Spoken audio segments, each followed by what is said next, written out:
하나님의 말씀은 사도행전 3장 19절의 말씀입니다. 사도행전 3장 19절의 말씀, 다 함께 한 목소리 함께 봉독했으면 좋겠습니다. 시작. 그러므로 너희가 회개하고 돌이켜 너희 죄 없이 함을 받으라. 이같이 하면 새롭게 되는 날이 주 앞으로부터 이를 것이요. 아멘. 이 시간 죄, 회개, 의인이라는 제목으로 강병희 전사님 말씀 전해주시겠습니다.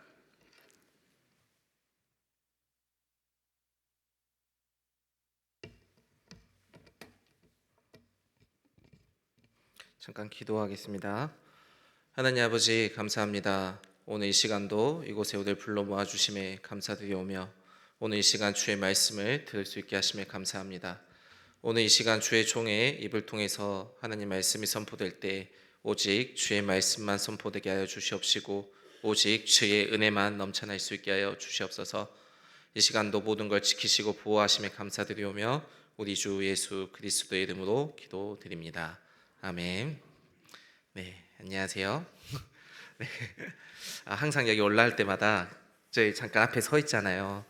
너무 긴장돼요. 막 심장이 갑자기 두근두근 떨리고 앞이 깜깜합니다. 왜 그런지 모르겠어요. 그냥 저 앞에만 서면은 항상 그런 것 같습니다. 자, 오늘 말씀 제목 보면 죄, 회개, 의인이라는 이제 세 단어인데요. 잘 아시나요? 모르시나요? 모르면 안 되는데. 잘 아시나요? 그러십니까? 잘 아시죠? 그러면 기도하고 마치도록 하겠습니다. 네, 저희가 이 세 단어는 너무나 우리에게 익숙한 단어죠.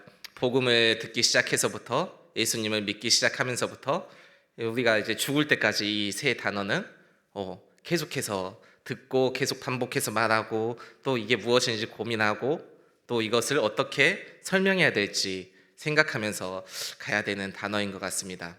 아까도 말씀드렸다시피 모른다고 대답하면 정말 큰일 납니다. 이 단어들은 이 단어들에 대해서 우리가 그 누구보다도 전문가가 돼야 된다고 저는 생각을 합니다. 그래야지 우리가 예수님이 우리에게 명령하신 지상명령 그것을 수행할 수 있고 다른 곳에 가서 하나님을 전할 수 있을 거라고 저는 생각합니다.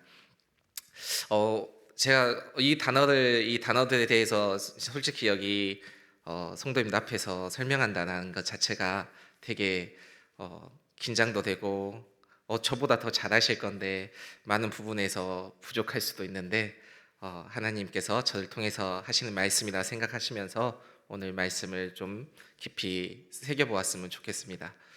먼저 우리 죄가 뭐죠? 죄가 뭔가요? 다르게 질문 드려볼까요? 지금 우리 성도님들은 죄인인가요? 의인인가요? 죄인이에요? 의인이에요? 죄인이에요? 왜 확신을 못 하시죠? 왜요? 확실하게 죄인인가요? 의인인가요? 죄인이고 죄인인데 의인이다. 아니죠. 죄인하고 의인 둘 중에 하나를 선택해야 된다면? 죄인. 자, 죄인이라고 생각하신 분들 손 들어 보십시오. 자, 의인이라고 생각하신 분들 손 들어 보십시오. 아리까리하다. 그죠. 우리가 죄인일까요? 의인일까요? 제가 말씀 하나를 봉독해 드리겠습니다. 로마서 4장 25절의 말씀인데요. 예수는 우리가 범죄한 것 때문에 내줌이 되고 또한 우리를 의롭다 하시기 위하여 살아나셨느니라. 아멘. 그럼 우린 뭘까요? 의인이에요.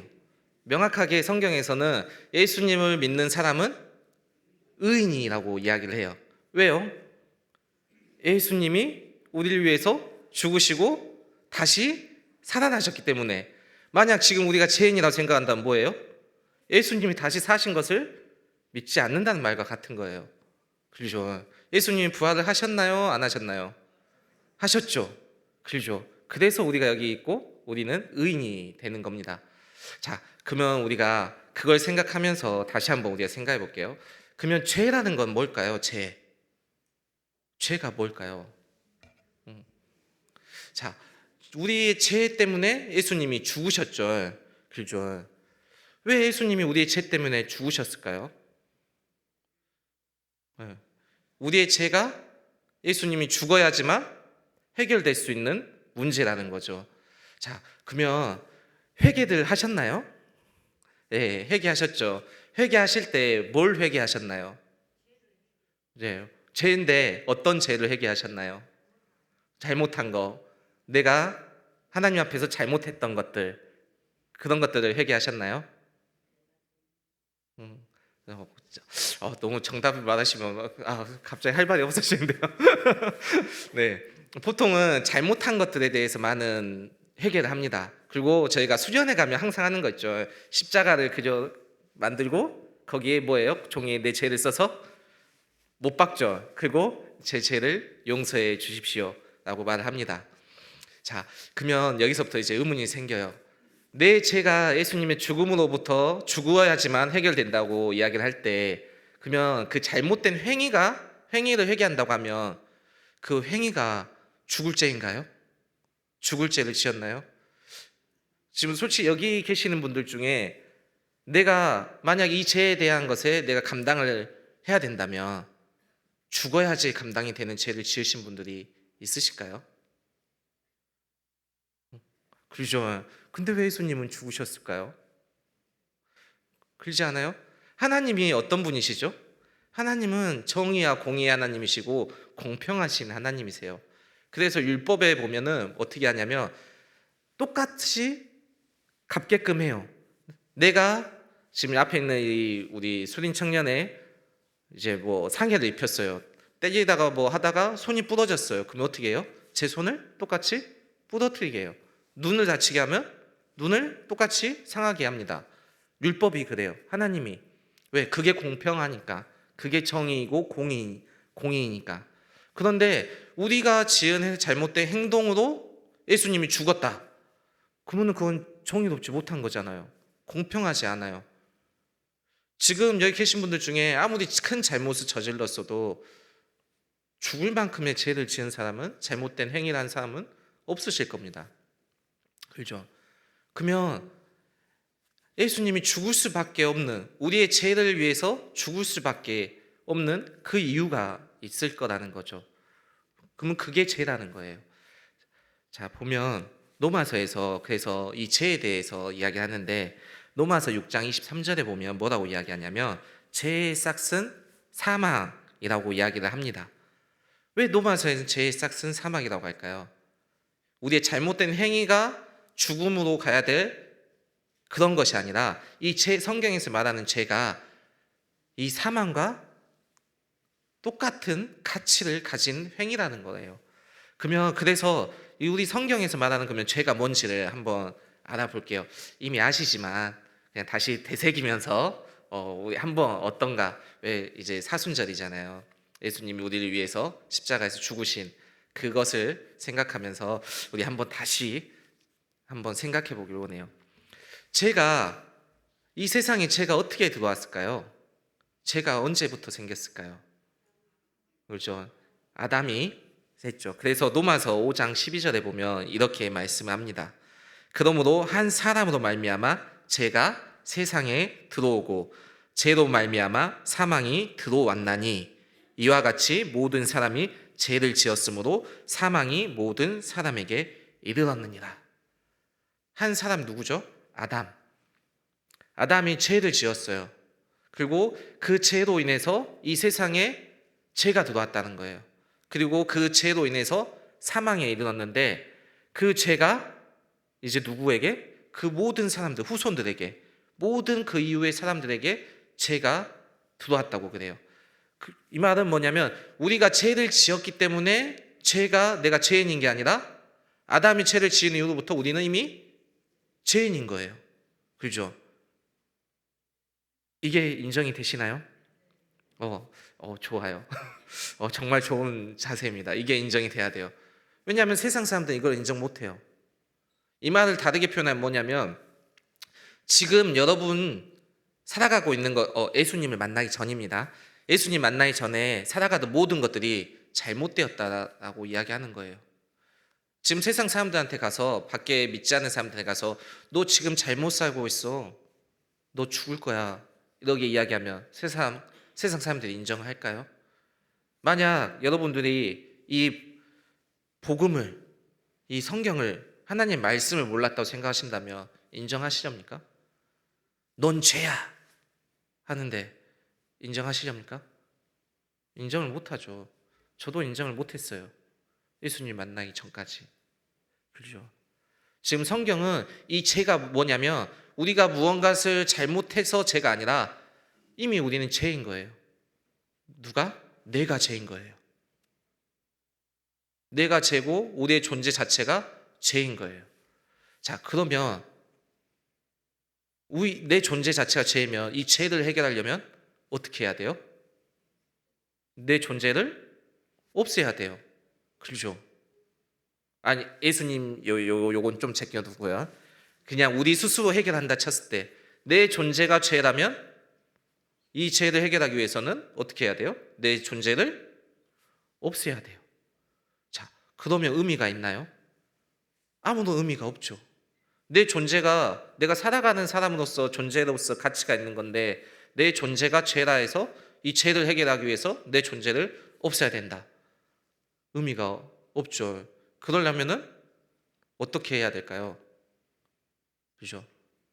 이제 그때부터 이제 문제가 발생하기 생각합니다. 문제 발생이 시작하는 거죠. 뭐 어떤 문제 생각하냐면 어떤 문제가 시작하냐면 내가 이 죄를 해결할 수 없다라는 것이 이제 문제가 생겨요. 그러면 이 죄가 있음으로 인해서 우리는 어떻게 되는 거예요? 죽을 수밖에 없는 거예요. 왜? 성경에서 하나님이 죄의 값은 사망이라고 이미 선고를 하셨기 때문에. 우리 존재 자체가 죄이기 때문에 이 죄를 해결하지 않고는 우리가 살아갈 수가 없는 거죠. 그렇죠? 이제 이때부터 우리가 무엇을 할 수 있냐면 회개라는 것을 할 수 있게 됩니다. 그러면 이 회개라는 것은 무엇일까요? 죄를 없애는 걸까요? 내 존재 자체가 죄인데 회개해서 그 죄를 없애면 어떻게 돼요? 내가 없어지는 거예요. 자, 그러면 회개는 뭘까요? 회개를 그러면 다시 생각해야 돼요. 무엇이죠? 회개라는 단어를 보면 메타노에오라는 이제 단어를 써요. 오늘 본문에서는. 그래서 이 본문의 내용 그 단어의 뜻을 보면 뭐냐면 마음을 고치다, 마음을 바꾸다 라고 이야기를 해요. 그리고 히브리어 단어에서 보면 슈브라는 단어를 쓰는데 이 단어는 무엇을 의미하냐면 방향을 돌리다라고 이야기를 해요. 즉 회개는 무언가에 대해서 내가 잘못한 행위에 대해서 용서를 구하는 것이 아니라 내 마음을 바꾸는 거예요. 그리고 내가 걸어가던 방향, 내 삶의 방향을 바꾸는 거죠. 자, 그러면 다시 생각해 보세요. 내 존재가 죄예요. 내 존재가 죄인데 여기서 마음을 바꾸다는 건 뭐예요? 내 존재가 죄가 아니라고 생각했던 것을 마음을 바꿔 내 존재가 죄라는 것을 인정하는 거예요. 그리고 이 인정한 것을 어떻게 하는 거예요? 내가 아닌 다른 사람이 해결해 줘야 된다는 것을 인정하는 거예요. 내가 해결할 수 있다는 마음을 고치는 거예요. 그리고 그걸 고쳐서 어떻게 해요? 하나님께 나아가는 거죠. 그리고 다르게 얘기하면 뭐냐면 내가 살아가는 것 자체가 잘못된 방향으로 가고 있기 때문에 이 방향을 어떻게 해요? 바꾸는 거예요. 어디로? 올바른 방향으로. 그렇죠? 그리고 그 올바른 방향으로 이제 바꿔야 되는데 그 방향을 바꾸게 해주시는 분이 누구다? 하나님, 예수님, 성령님, 삼위일체 하나님이시라는 것을 인정하고 그에 맞게 우리의 방향을 바꾸는 것이 회개입니다. 네. 회개의 의미는 우리가 용서를 구하는 우리가 잘못된 것을 잘못했다는 행위들에 대해서 용서를 구하는 게 아니라 처음에 우리가 예수님 만나서 하는 회개는 무엇이냐면 우리의 모든 삶을 부정하는 것에서부터 시작하는 거예요. 예수님, 내 삶이 예수님이 없던 나의 삶이 잘못되었습니다. 예수님이 없던 나의 삶은 죄악된 삶이었습니다. 인정하고 예수님께 방향을 돌리는 거예요. 그러면 이제 어떤 일이 발생하냐면 무슨 일이 발생할까요? 예수님이 십자가에서 죽으신 그 보혈로 인해서 우리가 무엇이 되냐면 의인이 되게 됩니다. 즉 죄인에서 의인이라는 새로운 존재가 되죠. 나 자체가 죄였던 내 존재가 나로서는 할 수 없었던 그 해결할 수 없었던 그 문제가 예수님을 믿음으로, 예수님이 십자가에서 죽으심을 믿음으로 인해서 새롭게 변화되는 거예요. 그래서 갈라디아서 2장 16절에 보면 이렇게 말씀을 하십니다. 사람이 의롭게 되는 것은 율법의 행위로 말미암음이 아니요 오직 예수 그리스도를 믿음으로 말미암는 줄 알므로 우리도 그리스도 예수를 믿나니 이는 우리가 율법의 행위로서가 아니고 그리스도를 믿음으로써 의롭다함을 얻으려 함이라. 율법의 행위로서는 의롭다함을 얻을 육체가 없느니라. 아멘. 이게 바울의 고백이잖아요. 이 바울의 고백이 우리가 그냥 성경에 볼 때는 그냥 율법 그래 맞아 우리가 믿는 믿음으로 그러는 거야 라고 생각할 수 있는데 바울의 입장에서는 이 고백이 정말 대단한 고백이에요. 바울이 어떤 사람이죠? 바울이 자기를 소개할 때 어떻게 하냐면 나는 유대인 중에 유대인이요 바리새인 중에 바리새인이다 라고 소개를 해요. 그 말이 뭔 말이냐면 나는 율법을 철저하게 지키던 사람이야. 나는 그 율법을 지킴으로 인해서 구원받았다고 여겼던 사람이야 라고 고백하는 거예요. 근데 그 자신의 행위의 의로서 구원받는다고 생각하던 그 바울이 예수님 만나고 하는 고백이에요. 이 말이 뭔 말이냐면 바울이 뭐라고 고백한 거냐면 내가 했던 모든 행위가 잘못되었어. 내가 했던 모든 행위는 나를 구원할 수 없었어. 율법을 철저히 지켰지만 그것으로 인해서 난 구원받는 게 아니었어 라고 고백하는 거예요. 바울은 자기 자신이 살았던 모든 순간을 부정하는 거예요. 부인하는 거예요. 그리고 예수님을 믿는 다메섹 도상에서 만난 그 예수님을 믿음으로 인해서 자기는 이제 뭐 했다는 거예요? 구원받았다라고 고백하는 거예요. 방금 읽어드린 말씀이 바로 그 말씀입니다. 방금 앞에서 계속 이야기해왔던 그 이야기죠. 내가 할 수 없는 것을 예수님을 믿는 믿음으로 해결되었다. 그로 인해 우리가 의인이 되었다라고 이야기를 하는 겁니다. 그런데 이제 우리가 의인이 되었잖아요. 다들 회개하시고 예수님 앞에 나와갖고 예수님을 믿는다고 예수님을 구원자로 예수님을 구주로 고백을 하셨기에 여기 계시죠. 그러면 이제부터 이제 좀 문제가 생깁니다. 우리의 신분은 분명히 의인이에요. 그죠? 예수님 믿고 예수님이 십자가에 죽으시고 부활하심으로 인해서 우리가 의인이 되었어요. 근데 우리가 의인이 되었으면 이제 뭘 해야 돼요? 의인다운 삶을 살아야 돼요. 그죠? 우리가 죄인이었을 때는 당연히 죄인된 삶을 살아도 문제가 되지 않아요. 왜? 내 신분이 죄인이니까. 나는 죄인이니까 죄인답게 살면 되는 거예요. 근데 의인이 되었기 때문에 이제 죄인답게 살면 안 되고 의인답게 살아야 돼요. 그런데 여기서 문제가 뭐냐면 우리가 의인답게 살려고 하는데 자꾸 어떻게 돼요? 죄인답게 살아가게 돼요. 그렇죠? 왜 그러죠? 우리가 살아온 삶이 지금까지 살았던 삶이 죄인이었기 때문에 의롭게 의인이 되었긴 했지만 우리가 의의 옷을 입었지만 지금까지 살던 그 습관이 쉽게 바꿔져요? 안 바꿔져요? 안 바꿔주죠. 여기서부터 이제 문제가 생기는 거예요. 그러면서 우리 사이에 우리 믿는 사람들이 어떻게 하냐면 어떤 인식을 가지냐면 나는 죄인이구나. 나는 어쩔 수 없는 죄인이구나. 이러면서 거기서 다시 주저앉아 버려요. 예수님 앞에 나와 회개하고 의인이 됐으면 내 예전의 삶은 죄인이었지만 이제 난 의인답게 살아갈 거야 라고 다짐하면서 계속 나아가는 게 아니라 나는 어쩔 수 없는 죄인이구나. 나는 할 수 없네 하고 주저앉으면서 어떻게 하냐? 그냥 살아왔던 길을 다시 살아가려고 하는 모습을 보이게 돼요.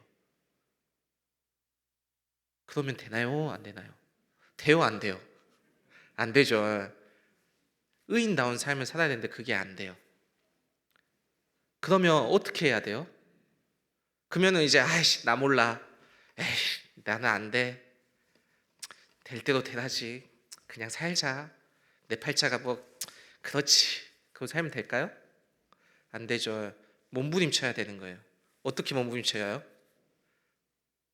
어떻게 몸부림쳐야 돼요? 기도하고 말씀 보고 해야죠. 다르게 말하면 하나님한테 의지해야 돼요. 하나님, 나는 안 될 것 같아요.